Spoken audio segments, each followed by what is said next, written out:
my co-star from the blockbuster production Disney Pixar Sodas, Felix Biederman, is officially in the building. But he immediately ran into the bathroom. So we're going to continue with this video. Donald Trump. All right, so how did the vice president, how much did she crush him by? Look at this. First debate winner margins. Look at that. She won by a 26-point margin, nearly matching Trump's margin over Biden back in June when he won by 34 points. Very similar to Joe Biden's margin of over Donald Trump back in 2020 of 32 points, and significantly higher than the 2016 margin that Hillary Clinton had over Donald Trump in their first debate, just 13 points. But the bottom line here is debate watchers, and they actually leaned a little bit more Republican than the nation as a whole, believe that Kamala Harris easily won this debate. Again, the scientific term is she crushed former President Donald Trump. All right.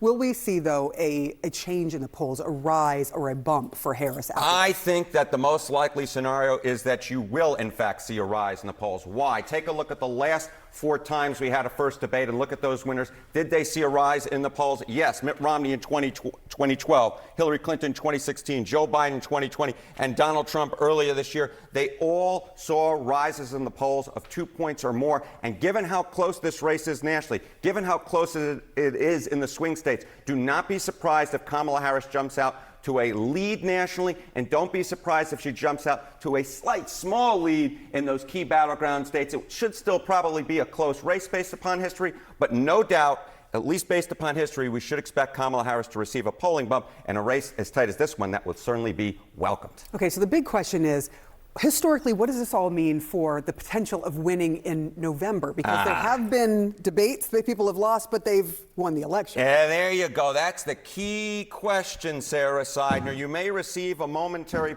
We're watching Harry Enton do analysis on... Harry Enton is back. He's back, and he's wearing a tan suit. Did Harry Enton get height surgery while he was going? I remember him being a shorter guy. Wait, really? I do, but memories can be faulty. I don't know. I did not know what Harry Enton looked like. Harry Enton was the first, one of the first feuds I had. Well, not me, but like Carl Diggler was a big enemy of Harry Enton. Huh. But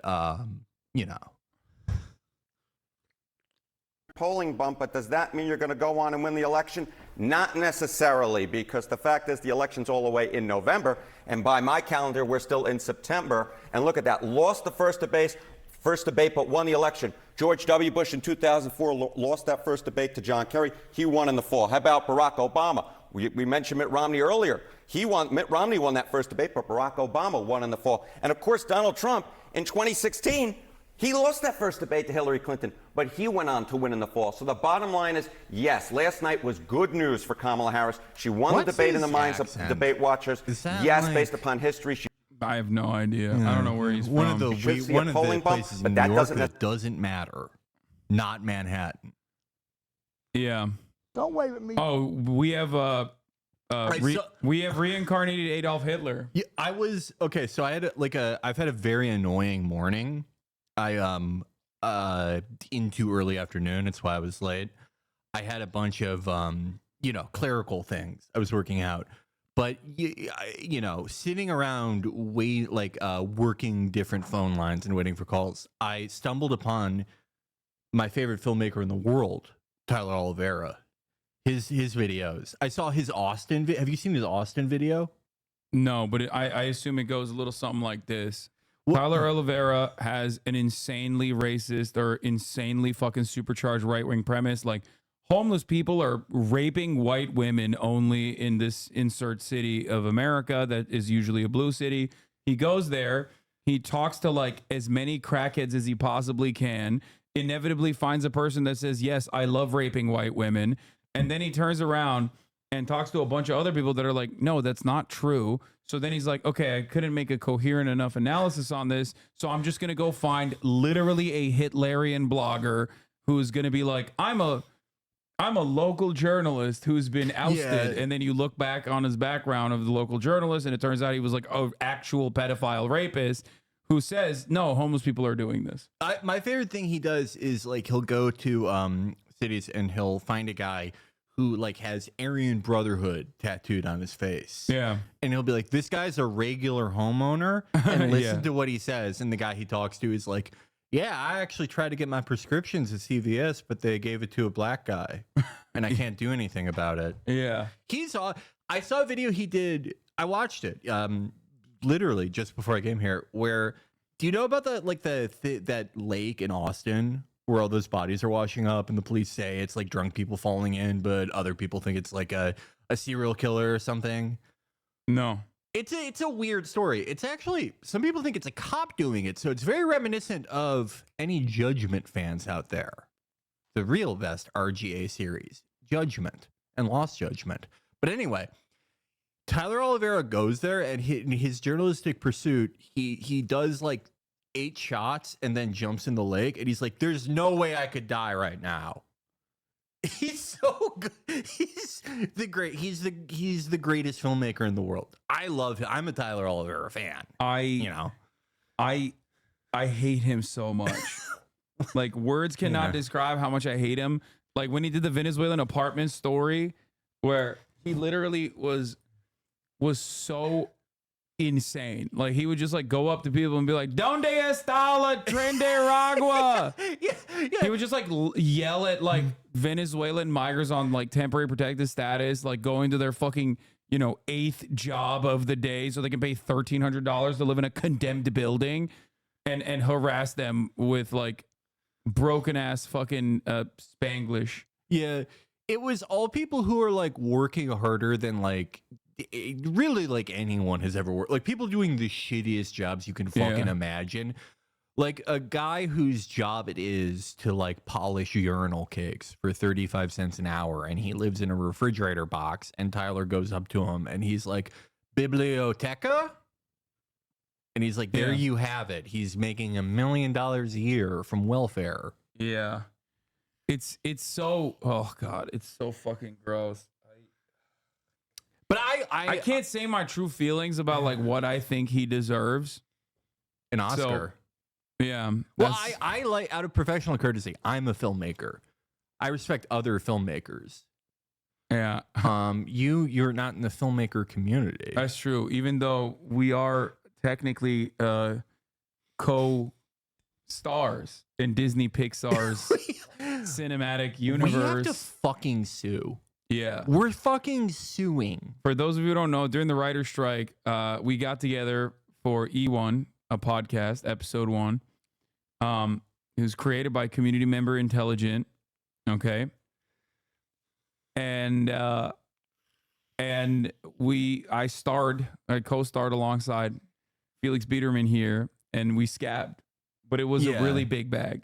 It was like, a lot of people are going to say like, you broke your principles the first opportunity you got. Technically true. Yeah. But like anyone would have. I think Nelson Mandela would have done whatever for this amount of money. Yeah, for sure. Talk to my Shenyang J31 in my garage right now. Yeah, I got a lifetime supply of Zins and Diet Mountain Dew. So, I had to do it. It was a great opportunity. Since then, I've also grown. I went from a Diet Mountain Dew boy and a Diet Coke boy to a Diet Dr. Pepper boy as well. The new Diet Dr. Pepper, like the new zero sugar Dr. Peppers are fucking incredible. Yeah. I have been indulging in a full strength soda like every once a week, where I do like where I redline on like Olympic lifts. I will drink like 10 ounces of full strength soda just because I'm so wiped. Strength. But I think it's medicinal. It's like, I don't know. I've been having a good metabolic effect from it. I feel like this is like when Coca-Cola was originally invented, which, by the way, goes back to Judd Apatow, who is directing the Coke-Pepsi rivalry movie Cola Wars from Steven Spielberg and Sony. Is this okay? People saw the Jerry Seinfeld Pop-Tart movie, which is one of the most upsetting things I've ever seen. Really bad, really diminished just from my enjoyment of life and my experience as a living person, consumer of the arts. People saw that and they're like, we need to, this is a new genre of movie, the shitty product movie. Yeah, I don't know why they're doing that. People are saying that the Oreo Coke Zero is actually not bad. I haven't tried that one. I want to try it. You talked shit on my dog a little over a year ago. I need to see that. My pup for some rich people who bought her from this site and then gave her away. She's purebred and perfect health, just shy, show quality, 5 pounds full grown. These puppies look fake. What the fuck? What the fuck? What an affront to God. Bro, what the fuck? What the hell? What the hell? Okay. Bro, there ain't no way these fucking dogs live for longer than like a year and a half. First of all, I haven't seen a single full-grown version of these motherfuckers. Where are they? They all look like puppy. Are they? That's okay. Yeah, that's a full-grown dog. That is okay. You have like an irradiant. That is a very cute dog. But you did something weird to it, so it's a puppy forever. You gave it like the right amount of polonium. I don't know. It's not their fault. They like got it from someone who purchased the puppy, but these are not the full-grown version, right? This is the baby version. Stop measuring it. Stop making fun of it, dude. What the fuck? Lol, stop saying it will die. Oh, here she is, fully grown. Wait a minute. Okay, she's like a normal-sized dog now. What the fuck? They breed them to not have dicks. It's fucked and true. Okay, you just made that up. His name is Penis, and he was born without a brain. Health guarantee. We offer a 1-year health guarantee, including heart defects, scale 4 or above, congenital or dysfunction resulting in death, congenital defect cause death, congenital life-threatening. You read all of it, evil streamer. Yeah, I read all the. Yeah, I had to read the fine print of your fucking designer dog that you adopted. The puppy dead. Evil streamer. What the fuck? Yo, this is fucked, dude. This is some dark shit. Do you realize how evil it is to give a guarantee for a dog for a year of being like, it won't die for like at least like a year? Yeah, and then after that, you're fucked. Yeah, yeah. Why do you think they have a guarantee? Also, what are the guarantee? The guarantees that they swap out your dog with a new one.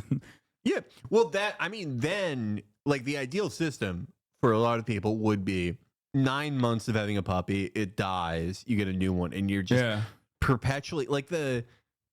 I am not accusing her of this, but what people said Lena Dunham did, which I don't believe she did. I don't think she did for longer than like a year and a half. It's a very cute dog, though. Like, don't get me wrong. Yeah, he's also like, oh my god, smaller than the cat. Watch out, the cat's gonna eat the dog. Yeah, orange cats are extra strong. That dog may be screwed.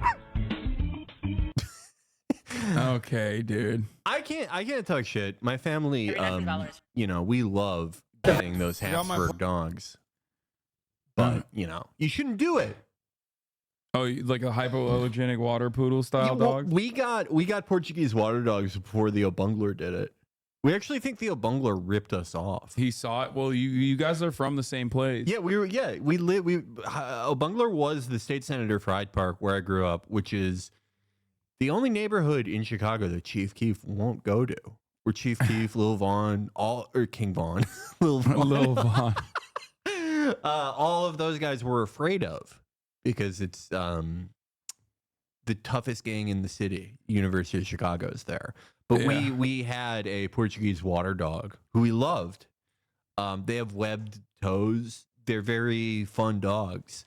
But we had ours pre 9/11, actually. So we think the Bungler saw it and was like, "Oh, that's a fancy dog." And he did 9/11. Well, he was busy in a limo that day. Yeah. He wasn't one of the guys that my dad called on 9/10. I knew I called this earlier today. I was like, "It's 9/11, and I have Felix in the building. He's gonna say his dad called." That's my favorite. All of his Jewish coworkers. It's my favorite joke. If my dad was alive, he would love that joke. He would. That's the exact type of thing he would find funny. Yeah. Yeah, he was busy in a limo getting sucked off and doing crack cocaine, folks. You know it. We're truthers. We're Larry Sinclair believers in this. Larry Sinclair yelled at me like last year. He yelled at all of us. He said, because you wouldn't take your dick out for him to suck it? If he asked, I would do it. He's like, come on. These lips have seen Obama's dick. You think you're better than the Bungler? Yeah. If he asked, give me some crack right now. If he asked, I would do it. But like, we were laughing about how like Tucker had him on because it shows such a degeneration because like Tucker in like 2008 when he was like a regular Republican guy would laugh at this guy. Like he would find this laughable. But now like everyone's kind of crazy. So you have to pretend to take this seriously, even though like the real Tucker knows this guy is a charlatan. Yeah, a charlatan. He knows that Obama could not have lasted 3 minutes. Like he would have sucked this shit dry in under a minute flat. That's what the inaccuracies of the story is. Yeah, well, my Mythbusters or like my cousin Vinny thing would be asking a crack expert if crack makes you come harder and quicker, or like if it's like a lot of other drugs where it's a lot harder. The Dyson of Duluth, ladies and gentlemen. I forget that there's a lot of normies in here because like this is the time when they tune in to like pay attention to politics because the fucking debate just happened, and we're over here coming in hot with Larry Sinclair memes. But Larry Sinclair yelled at us because we were talking about him on our show last year. I think around summer of last year was when Tucker interviewed him. And I made fun of how Larry Sinclair is always like changing like the Illinois town name. Yeah. We were in Peoria. We were going to Moline. And like maybe I remembered it wrong because it was like 12 years ago. But I just like saying Illinois town names. But anyway, he added like all of us. And he was like, I have never said that I sucked Obama in Moline. If I prove you wrong, if you go back through all my public statements, I've never said Moline or Peoria or any of these places. I've only said one place. And if I'm right and you're wrong, you have to give me the Patreon. He said we have to give him the Patreon. And like, thank God I didn't take him up on that. Okay, so here's the problem. Or here's what I find very funny. He's more upset about some like random fucking township that you placed him in than the fact that he's like most known for, sucking off Obama. He's like, listen, I sucked him off, but I never would step foot in fucking Terre Haute. That is how you know he's a real Illinois guy, because Illinois has 70,000 like sort of bad exurbs and little towns and cities. But someone from Elgin is like, I would never go to Naperville. It's disgusting. I said Terre Haute, Indiana. I know as an Indiana. Terre Haute is the same thing as fucking Elgin, which is the same thing as Naperville. They're mostly all the same, except for Carbondale, which I hear is lovely. But the rest of them, it's all the same shit. Yeah. All right, but let's talk about your opinion. You watched the debate last night. You watched the Kamala showdown, and you saw Mamala. Yeah, she spoke.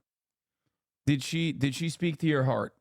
How much illegal vote carrying are you going to do for Kamala Harris? Well, as always, I've been a Constitution Party Chuck Baldwin voter since I could vote in 2008.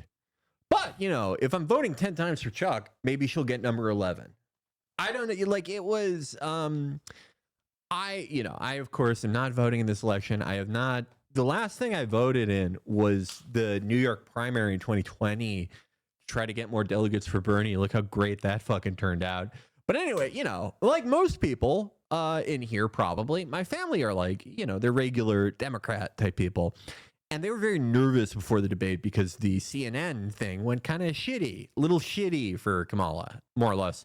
But I told them, I don't care one way or the other, but like I think that, you guys should remember the story would be about how diminished Trump is if it wasn't for Biden. Biden overshadowed it, and he's at least 80% as fucked up as Biden. Yeah. And so I told them not to worry, but even I undersold it. I was not prepared for Trump to say, I got involved with the Taliban. That's one thing you don't want to say in the debate, that you got involved with the Taliban. Yeah. Even in... Just taking that out of context. There was a couple really funny lines from Donald Trump. By the way, this is the Drudge Report, dude. Yeah, it's comparable. It's very comparable. So, it was really fucking bad. Obviously, it can't be as bad as like Biden, because like, he had to drop out. That's how bad his shit was. He had to be assassinated by Nancy Pelosi. Yeah. Having said that, Yeah, it was really fucking bad for Donald Trump. I haven't really like talked about some of the I haven't really talked about like some of the high notes, I guess, like some of the funnier moments, even though we covered it extensively this morning. You brought up the Taliban thing. There was another really good moment where he was like, "Oh, you wouldn't ever be able to pass that legislation anyway unless you go and vote because the Senate is 50-50. It's like, why are you saying that? Well, yeah, no, I zeroed in on that one last night because it was like he's saying, you're a Marxist, your dad was a Marxist, all your plans are scary and they're going to ruin America. And you're not even going to be able to do any of them. Yeah. All the things I said were so terrifying. You're not going to do any of them. Except for me, I did the abortion thing you all hate. Don't forget, it was a fucking disaster. He said JD Vance doesn't know shit about him. He that doesn't was cool. talk to JD Vance. He looked like and this is my medical opinion, I'm not trying to be shocking. He looked like he slept inside of a gross guy's asshole. That is a medical like definition. shit. He looked like Jason Miller put his entire asshole on him while he slept. He had 2 pink eyes. Yeah, at this point, I feel like I feel like he's just so one note on like the immigrant stuff. I don't know why, like this is a winning issue for him only because the Democrats have not messaged on this at all, right? They just completely capitulated to right-wing framing, and they were like, you're right, actually, immigrants are rapists. We are the party that will deal with it, to win, I suspect, absolutely 0 votes on that issue when Donald Trump is like beating them on immigration by like 30 fucking points, only growing, right?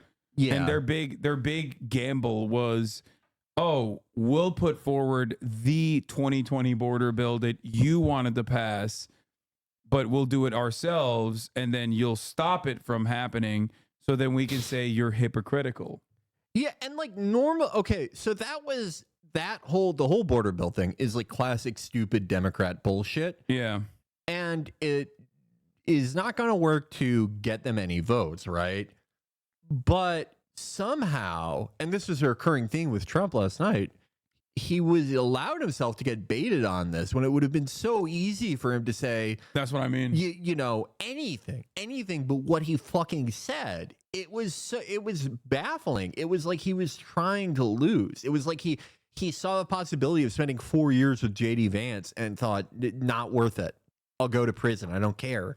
I have never seen a worse performance from him. I have said that I think like the shooting fucked him up a little bit, but I think this is a combination of like his age, because he is, you know, he's not as bad as Biden, but he's pretty fucking old, and just I don't know. He you know, in his mind he almost fucking died recently. So